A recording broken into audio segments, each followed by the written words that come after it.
The scanner doesn't lie, Varexa Thale said quietly, her voice echoing through the narrow metal hallway of Habitat Block C. The device in her long violet-blue hand hummed again, projecting a pale holographic outline of the human standing in front of her. Ethan Walker shifted his weight and tried not to stare at the dozen alien faces now peeking from half-open doorways along the corridor. The hallway smelled faintly of ionized air and recycled coolant, the usual scent of Kepler Station, 32,000 miles above a rust-colored desert world. Humans were rare here, extremely rare, which was exactly why the building registry required a full biological scan before any lease could be approved. Varexa tilted her head slightly, silver eyes narrowing as the scanner emitted another sharp beep. The hologram rotated slowly in the air between them, glowing lines tracing Ethan's skeleton, muscles, and internal organs with clinical precision. Everything looked ordinary by human standards. Heart rate steady, body temperature 98.6 degrees Fahrenheit, oxygen saturation perfect. And then the scanner screamed. Not a polite notification, not a routine beep, a loud, piercing alarm that made the corridor lights flicker once. Varexa froze. Ethan froze. Every door along the hallway slid open a few inches more. The hologram zoomed automatically toward the lower half of the human anatomy, highlighting a small organic structure with a pulsing red outline, as if it had just discovered a classified life form. Varexa leaned forward slowly, the tips of her long fingers glowing faintly from the scanner's light. She studied the display with the focus of a scientist who had just discovered a new species in the wild. The device projected a comparison diagram beside the human silhouette. On the right side appeared the image of a desert megafauna known across the galaxy as a Shai-Hulud, a massive sandworm capable of tunneling through entire continents. The scanner tried to match shapes. It found one similarity. A blinking label appeared. Miniature biological worm form detected. Varexa's eyes widened. She turned the hologram again, studying the highlighted region from 3 different angles while the alarm continued its uncomfortable electronic wail. Ethan swallowed. Is something wrong? He asked carefully. Varexa lifted her gaze from the scanner to the human standing awkwardly in front of her luggage crate. Her voice carried down the hallway with sudden authority. Human, she said. The alarm stopped. The hallway fell silent. Even the station's distant ventilation system seemed to pause. Varexa raised the scanner, pointed directly at the glowing red outline on the hologram, and demanded in a tone halfway between scientific curiosity and genuine concern, "Why does your body contain what appears to be a miniature Shai-Hulud?" For a moment Ethan didn't process the words. Then his brain caught up with the image floating in the air. His face turned the color of a warning beacon. Behind him, someone's door slid open another 6 inches. Somewhere down the corridor an alien coughed quietly, trying not to laugh. Ethan rubbed the back of his neck and stared at the floor plating, wishing he were anywhere else in the galaxy. Okay, he said slowly. First of all, that is absolutely not a sandworm. Varexa leaned closer to the hologram, her curiosity only growing stronger as the scanner quietly recalculated biological probabilities. Varexa Thale did not laugh. She did not step back either. Instead, she leaned closer to the floating hologram with the calm focus of someone inspecting an unfamiliar machine. The scanner hovered between her long fingers, humming softly as it recalculated biological patterns across Ethan Walker's anatomy. The red outline remained exactly where it had been. The comparison diagram still insisted on showing a simplified image of a sandworm beside the human silhouette. Varexa tilted her head another few degrees, studying the projection from a different angle as if the answer might appear if she simply looked long enough. The hallway behind Ethan had grown noticeably more crowded. Several alien tenants now stood half-hidden behind their sliding doors, watching the inspection with quiet fascination. A tall insectoid being leaned forward until its antennae brushed the doorframe. Someone else whispered something in a language Ethan did not recognize. Ethan shifted his weight again, wishing the polished metal floor would open and swallow him. It is not a sandworm, he repeated carefully, speaking slower now, as if the words themselves might calm the situation. Varexa raised one slender finger without looking away from the hologram. The scanner indicates a worm-like organic structure, she replied with complete seriousness. The station safety charter clearly prohibits the storage of desert megafauna in residential corridors. Ethan blinked. I promise you, he said, trying very hard to keep his voice steady. There is absolutely no desert megafauna involved.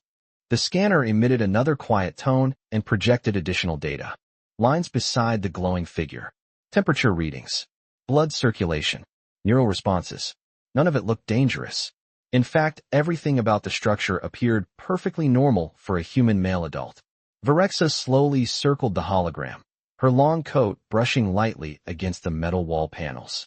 The corridor lights reflected across her violet-blue skin, giving her the appearance of someone studying a strange star map. Explain, she said at last. Ethan hesitated. He glanced behind him. The insectoid tenant was now fully outside its doorway. A small floating creature shaped like a jellyfish drifted closer for a better view. Someone quietly activated a personal recording device. Ethan cleared his throat. All right, he said. The scanner is technically correct that it is a biological structure. But it is not a creature. It is just part of normal human anatomy. Virexa finally looked up from the hologram. Her silver eyes narrowed slightly with concentration. Part of your body, she repeated. Yes, Ethan said quickly. Exactly. Virexa looked back to the floating image. The scanner rotated the diagram again, highlighting blood flow and nerve connections with bright lines of light. Nothing about it resembled an independent organism. There was no separate brain, no digestive tract, no locomotion system. It was simply attached. Virexa's expression changed in a subtle way, the way a scientist looks when a puzzle becomes even more interesting. Fascinating, she murmured. She adjusted the scanner settings and zoomed the hologram closer. Does this structure perform a function? Ethan closed his eyes for a brief moment. When he opened them again, the entire hallway was watching him. He took a slow breath and nodded once. Yes, he said carefully. It does. Virexa waited patiently. The silence stretched for several seconds before she asked the next question with absolute seriousness. Does it molt during seasonal cycles? Ethan stared at her. Then he shook his head slowly. No, he said. It definitely does not molt. The insectoid tenant behind him made a strange clicking sound that might have been laughter. Virexa considered this information thoughtfully. Then perhaps, she said slowly, the scanner comparison with a sandworm is incorrect. Ethan nodded very quickly. Yes, he said. That would be a very safe conclusion. Virexa folded her arms and looked directly at the human standing in front of her luggage crate. Then the mystery remains, she said calmly. Why does your species possess such an unusual biological design?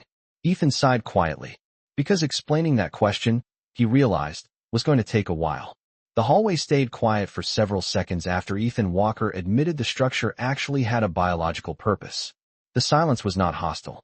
It was the kind of silence that formed when a group of curious minds realized they had discovered something completely unfamiliar. Virexa Thale lowered the scanner slightly and studied the human standing in front of her with new intensity. The hologram still hovered between them, slowly rotating in the recycled air of the corridor while pale blue light reflected off the metal walls. Your species continues to surprise me, she said thoughtfully. The official galactic registry describes humans as a relatively simple mammalian life form. Ethan let out a soft breath through his nose. We are pretty simple, he said. Most of the time. The insectoid tenant behind him made another clicking sound that might have meant disagreement. Virexa raised the scanner again and adjusted the display settings. The hologram shifted to a wider view of the entire human body. Energy flow appeared as thin golden lines. Muscles glowed faintly with warmth. The mysterious structure remained highlighted in red, not because it was dangerous, but because the scanner still could not classify it within the database of known alien anatomy. You claim this is normal, Virexa said. Yes, Ethan replied immediately. Completely normal. She considered that answer very carefully. Her silver eyes moved from the hologram to Ethan and back again. Then it must contribute to the continuation of your species. Ethan paused for half a second. Yes, he said slowly. That is a very accurate way to put it. The insectoid tenant clicked again, louder this time. The floating jellyfish creature pulsed with a soft pink glow, apparently fascinated by the discussion. Virexa's long fingers moved through the hologram, enlarging the diagram once more. The scanner projected a small stream of educational symbols beside the structure, trying to guess its function based on biological patterns. The device hesitated for a moment before displaying a tentative label. Reproductive support organ. Varexa read the line carefully. Her expression changed in a subtle but noticeable way. Ah, she said quietly. The hallway grew even quieter. Ethan shifted his weight again and folded his arms in a gesture that looked both defensive and embarrassed. Varexa lowered the scanner and studied him with a new kind of understanding. Your species carries its reproductive architecture externally, she observed with calm scientific interest. Yes, Ethan replied, staring at the floor panels. That is correct. Varexa turned the scanner off. The hologram dissolved into tiny sparks of light that faded into the corridor air. For a moment she said nothing. Then she nodded once in a slow, thoughtful motion. That explains the unusual skin pattern, she said. Ethan looked up cautiously. So, the sandworm comparison was wrong. Varexa straightened her posture, the long folds of her coat settling against her frame. Very wrong, she said. Although the scanner was attempting to match unfamiliar geometry with the closest available reference. Ethan allowed himself a small smile of relief. Around them, the watching tenants began retreating slowly back into their rooms, the mystery apparently solved. But Varexa remained where she stood, arms folded, studying the human with quiet curiosity. Human Ethan Walker, she said at last. Your species is biologically inefficient, structurally fragile, and apparently designed with several unnecessary complications. Ethan blinked once. That sounds about right, he admitted. Varexa tilted her head slightly, her silver eyes reflecting the corridor lights like distant stars. And yet, she added softly, your people travel across entire star systems with bodies that look like this. Ethan shrugged. We get used to it. Varexa watched him for another long moment before finally stepping aside and gesturing toward the apartment door behind her. Your lease is approved, she said calmly. Then she added with quiet curiosity. But I suspect living among humans would make the galaxy much more confusing. The door to Unit C-17 slid open with a soft mechanical whisper, and Ethan Walker stepped inside for the first time. The apartment was small by Earth standards, but comfortable by station standards. The ceiling curved slightly like the inside of a spacecraft hull. A narrow window stretched along one wall, revealing the rust-colored planet far below. From this height, the desert looked like a painted ocean frozen in shades of copper and gold. Ethan set his single travel crate on the floor and exhaled slowly, the kind of breath someone releases after surviving a very strange first impression. In the hallway outside, he could still hear faint murmurs from curious tenants discussing the human anatomy incident. Varexa Thale remained standing in the doorway with the calm posture of someone inspecting newly delivered equipment. Her silver eyes scanned the room once before returning to Ethan. Your unit contains 240 square feet of living space, she said in a steady voice. Gravity remains fixed at 1 Earth standard. Atmospheric oxygen is maintained at 21%. Ethan nodded. That will feel like home. Varexa stepped inside, her long coat brushing softly against the floor panels. She moved slowly through the room, pausing beside the window where the distant planet glowed under the light of a pale blue star.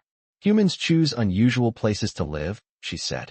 Ethan shrugged lightly while opening the storage crate. Inside were ordinary items. Folded clothing, a small data tablet, a stainless steel travel mug with a faded sticker from Houston. Nothing about the contents looked exotic or dangerous. The engineering contract pays well, Ethan replied. Kepler Station needs someone who understands old Earth mechanical systems. Varexa studied the travel mug as if it were an artifact from a museum. You crossed nearly 300 light years to repair machines. Ethan smiled faintly. That is basically what engineers do. The alien landlady nodded once, apparently satisfied with the logic. She walked toward a control panel beside the entrance and activated the room, lighting to a warmer tone. The apartment instantly felt less like a metal compartment and more like a place someone might actually live. The other tenants represent 7 different species, she explained calmly. Most prefer quiet routines. Your arrival has already introduced a level of curiosity. Ethan closed the crate lid and leaned back against the wall. Sorry about the hallway incident. Varexa looked genuinely thoughtful for a moment before responding. Do not apologize, she said. Scientific discovery often begins with confusion. Ethan laughed softly under his breath. Outside the window, a cargo shuttle drifted past the station ring, its engines glowing like tiny blue stars against the dark. For a few seconds, neither of them spoke. Then Varexa turned slightly and studied the human again with the same analytical focus she had used during the biological scan. "Human Ethan Walker," she said slowly. "Your species possesses a remarkable ability." Ethan raised an eyebrow. "Which one?" She gestured lightly toward the hallway where the tenants had been watching earlier. "You enter a building full of strangers from different worlds, and within 10 minutes every resident is talking about you." Ethan thought about that and nodded once. "That does happen sometimes." Varexa allowed the smallest hint of amusement to appear in her expression. "Yes," she said quietly. "And I suspect this will not be the last time your presence makes the entire corridor curious." The corridor outside Unit C-17 returned to its usual quiet rhythm after the first day of Ethan Walker's arrival. But curiosity on Kepler Station did not disappear quickly. Word traveled through ventilation shafts, shared data networks, and casual conversations between tenants who rarely had anything new to discuss. By the next rotation cycle, nearly everyone in Habitat Block C had heard about the unusual biological scan that had confused the building's landlady. Ethan discovered this the following morning when he stepped into the hallway carrying his stainless steel travel mug filled with hot coffee that measured exactly 12 ounces according to the machine in his kitchenette. The moment his door slid open, several nearby doors opened a few inches as well. No one said anything at first. They simply watched. The insectoid tenant from the previous day stood halfway in the corridor, its antennae slowly rotating like satellite dishes tracking a signal. The floating jellyfish creature hovered near the ceiling lights, pulsing with soft shades of blue curiosity. Ethan took a slow sip of coffee and nodded politely to the group. "Good morning," he said. The insectoid creature made a series of gentle clicking sounds before replying through a translator disc mounted near its collar. "Human Ethan Walker." The device translated in a calm electronic tone. "We are conducting observational curiosity." Ethan smiled slightly. "I figured." A door farther down the corridor opened completely, and another resident stepped out. A tall being with smooth gray skin and 3 narrow eyes that blinked independently. The tenant studied Ethan carefully before speaking. "The corridor network reports your anatomy caused a diagnostic malfunction yesterday." Ethan nearly choked on his coffee, but managed to swallow before responding. "The scanner was just confused," he said calmly. "Human biology can be a little unusual if you are not used to it." The 3-eyed resident nodded thoughtfully, as if that explanation satisfied a complex scientific question. At the far end of the hallway, the elevator doors slid open with a soft chime, and Varexa Thale stepped out carrying a thin data tablet. Her gaze moved across the corridor scene in a single calm sweep. Tenants observing. Human drinking coffee. A quiet cloud of curiosity hanging in the recycled station air. She walked toward them with steady steps. "Habitat Block C is not a research laboratory," she said in a firm but measured voice. The tenants slowly retreated toward their doorways. The insectoid creature folded its antennae politely and stepped back inside its unit. The jellyfish being drifted upward and disappeared through a ceiling vent designed for species that preferred aerial travel. Within seconds, the corridor looked normal again. Ethan leaned lightly against the wall and raised his mug in greeting. "Morning," he said. Varexa studied the container in his hand. Steam rose from the top and carried the rich smell of roasted beans across the hallway. "You consume heated plant extracts every morning," she observed. "It improves human brain function by approximately 15%. Ethan replied with a small grin. Varexa considered that information while tapping a note into her tablet. "Your species is fascinating," she said quietly. Ethan took another sip of coffee and looked down the long curved corridor of the station habitat. "We hear that a lot." Varexa watched him for a moment longer before turning toward the elevator again. But just before the doors closed, she added one more calm observation. "Human Ethan Walker," she said. "The tenants are still curious about you." Ethan shrugged lightly and lifted his mug again. "That is okay," he said. "Humans are curious too." 3 station days later, Ethan Walker was no longer just the human who caused a hallway incident. He had become something else entirely. A curiosity that moved through Habitat Block C carrying a stainless steel mug and a calm smile, while the rest of the corridor quietly studied him like a living documentary. It started with small things. The insectoid tenant asked how human joints could bend in so many directions without structural reinforcement. The three-eyed resident wanted to understand why humans required sleep cycles even though their brains were capable of operating for 16 continuous hours. Even the floating jellyfish creature appeared one afternoon outside Ethan's door simply to observe how a human opened a food container labeled peanut butter. Ethan answered every question patiently. Sometimes he laughed. Sometimes he had to think for a moment before explaining something that humans normally never needed to explain.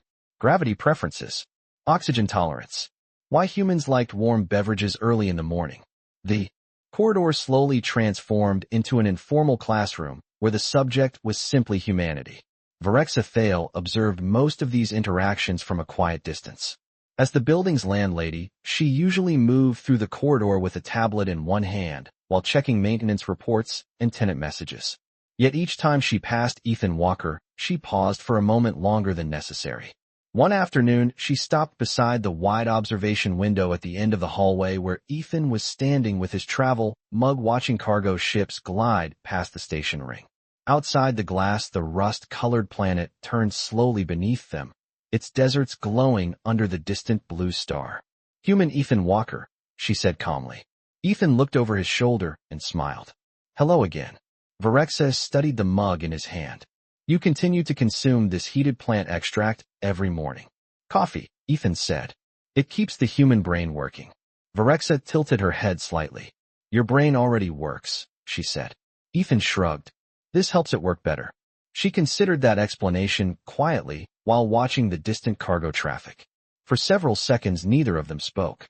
Then asked a question that sounded less like scientific curiosity and more like genuine wonder.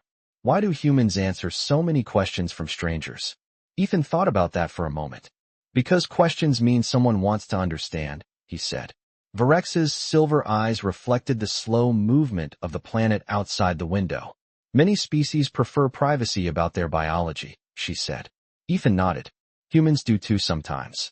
He took another sip of coffee and leaned against the window frame.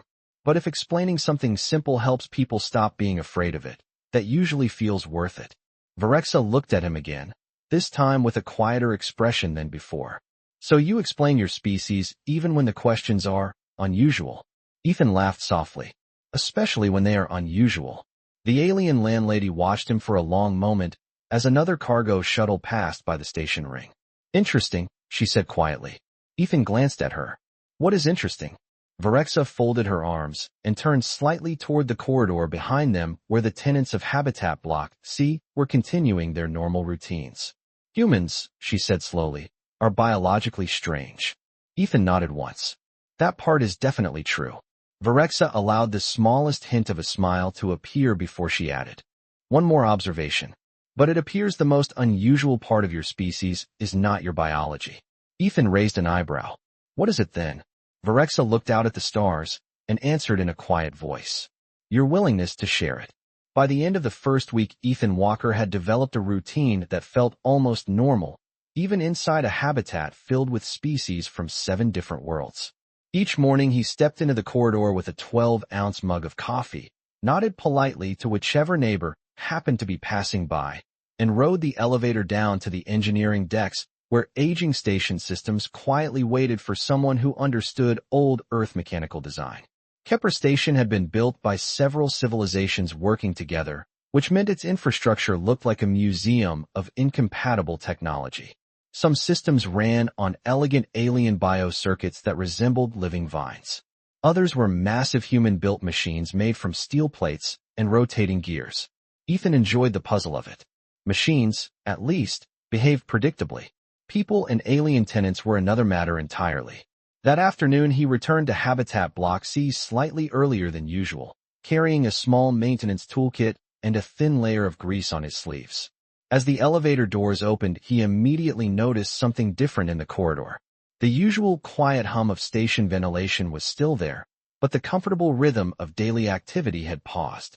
Several tenants were gathered near the far end of the hallway around a wall panel that normally controlled the lighting and environmental settings for the entire corridor.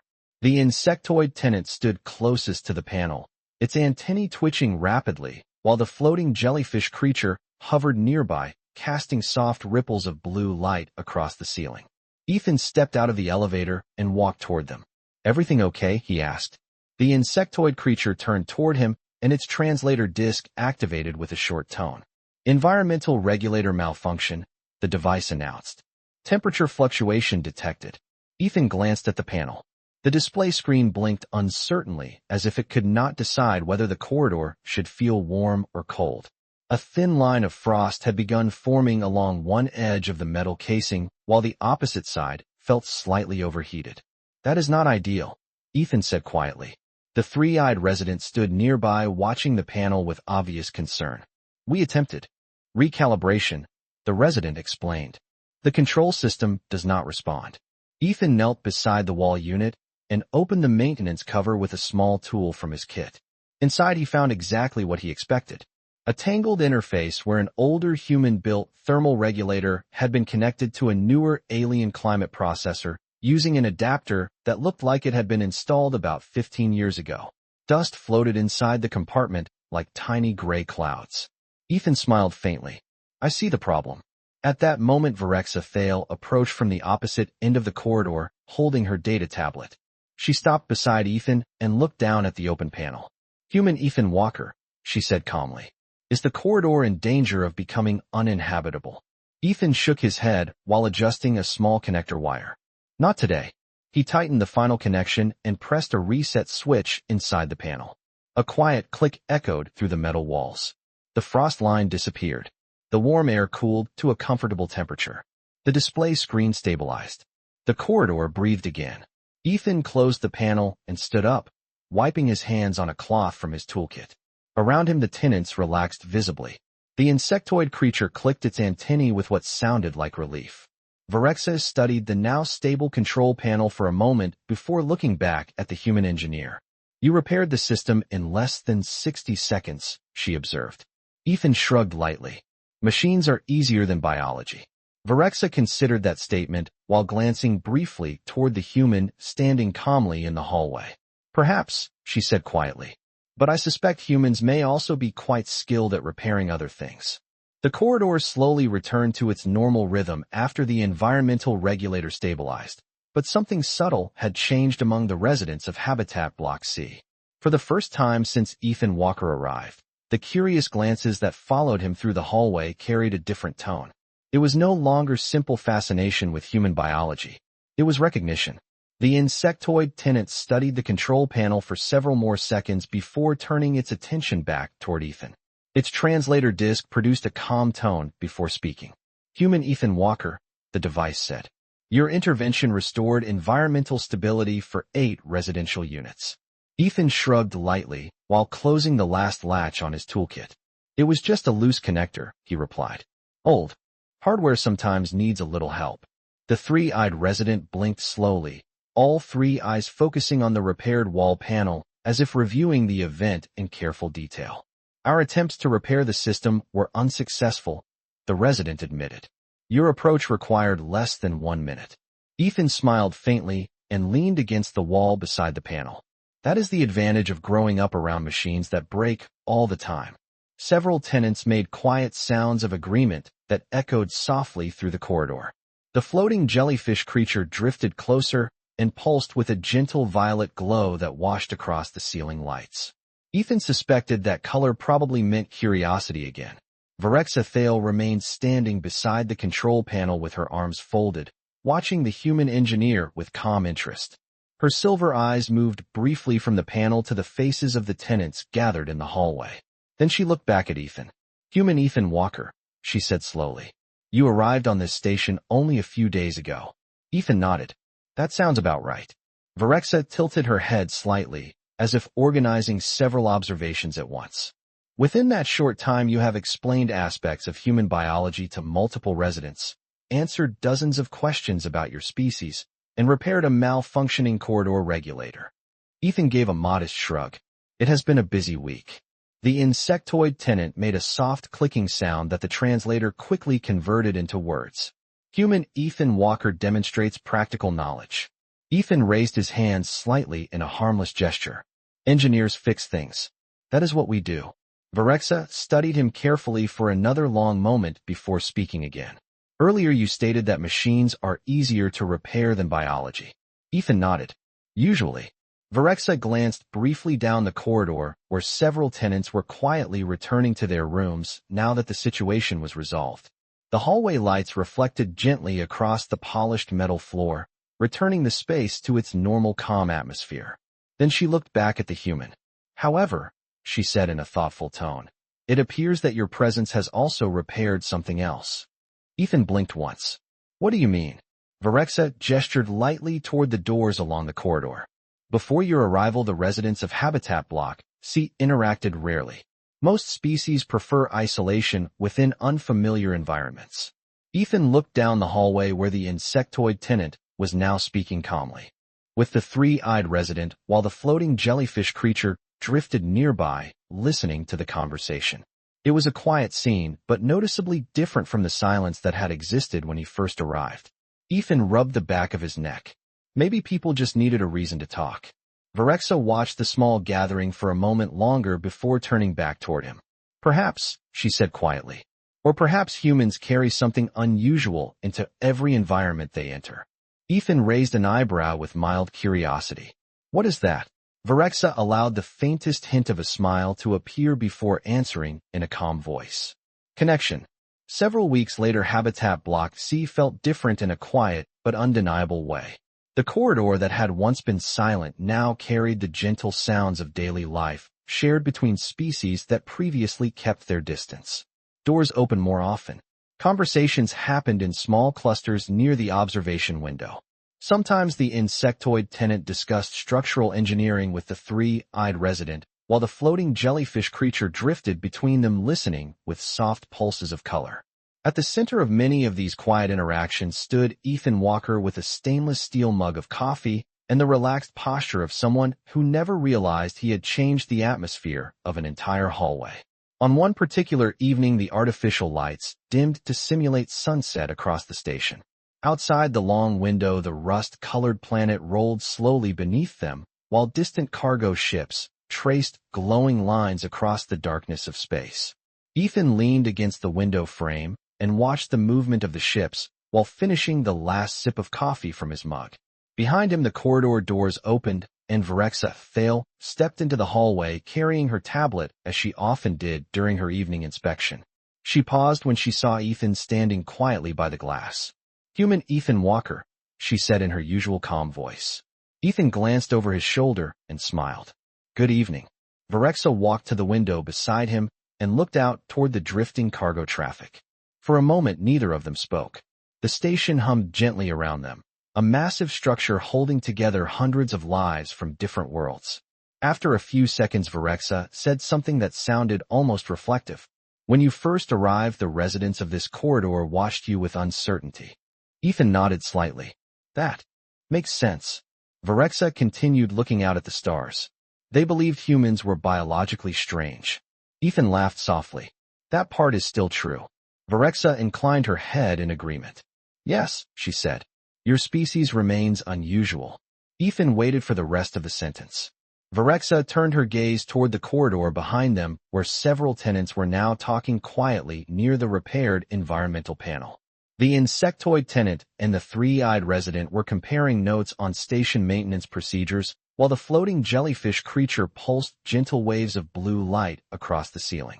It looked like an ordinary scene of neighbors sharing an evening conversation. Yet a few weeks earlier, this hallway had been silent. Varexa watched the small gathering for a moment before speaking again. However, she said slowly, the residents no longer speak about your anatomy. Ethan raised an eyebrow. That is probably a good thing. Varexa allowed the faintest hint of amusement to appear in her expression. Instead, they speak about the human who answers questions, repairs machines, and drinks heated plant extract every morning. Ethan looked down at the empty mug in his hand. Coffee helps. Varexa studied him for another quiet moment. Then she said something very simple. You brought something unusual into this habitat. Ethan glanced back toward the corridor where the tenants continued their calm conversation. What did I bring? Varexa answered without hesitation. a reminder that strangers can become neighbors. Ethan leaned lightly against the window again and looked out at the slow-turning planet beneath them. For a long moment, neither of them spoke. Then Varexa added one final observation in a quiet, thoughtful voice. Human biology may confuse the galaxy. Ethan smiled faintly. Varexa's silver eyes reflected the distant stars as she finished the thought. But humanity itself is surprisingly easy to understand.